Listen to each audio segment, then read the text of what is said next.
Hello everybody, here I'm back with another question from a reader. I wish I had a bit more time to announce this, but it was kind of a last minute decision, and it is Friday and we're going into the weekend, and I wanted to address this question because it's been coming up with a lot of my patients.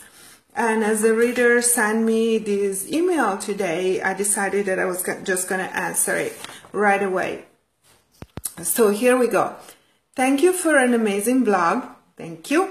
I've been doing keto for 4 months now, lost weight, still losing, and still got a long way to go. However, a lot of sites I visit about keto say that you should feel more energized.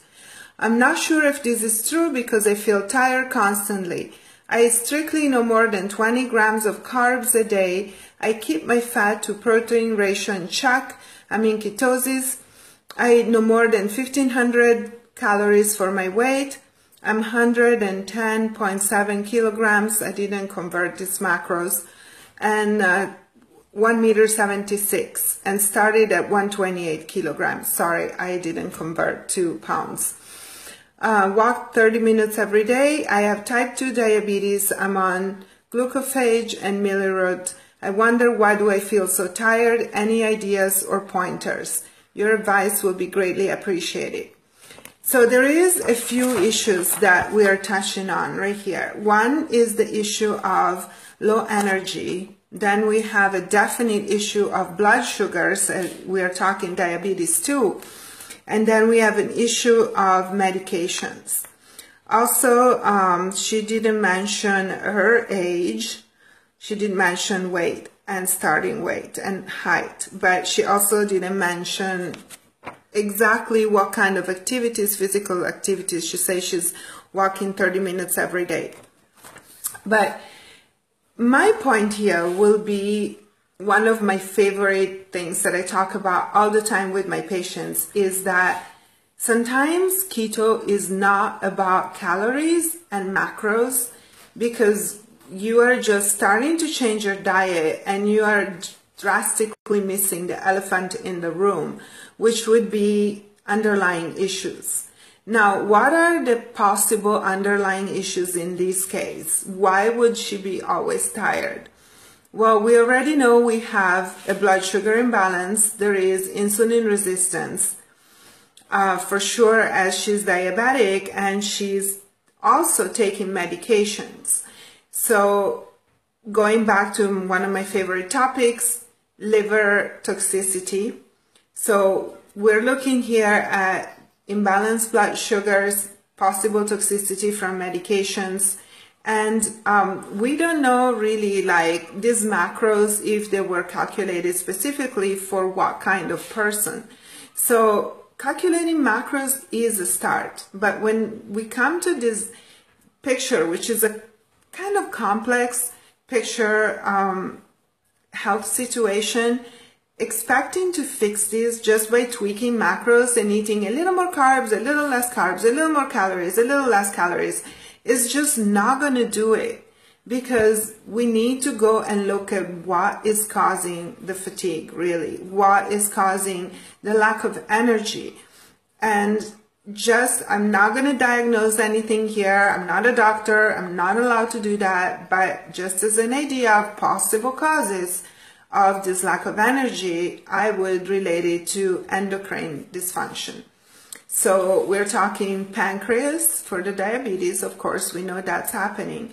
We're also talking thyroid and adrenals. And you guys don't forget that when there is blood sugar imbalances and there is fatigue, we know that the adrenals are definitely involved. They're always involved.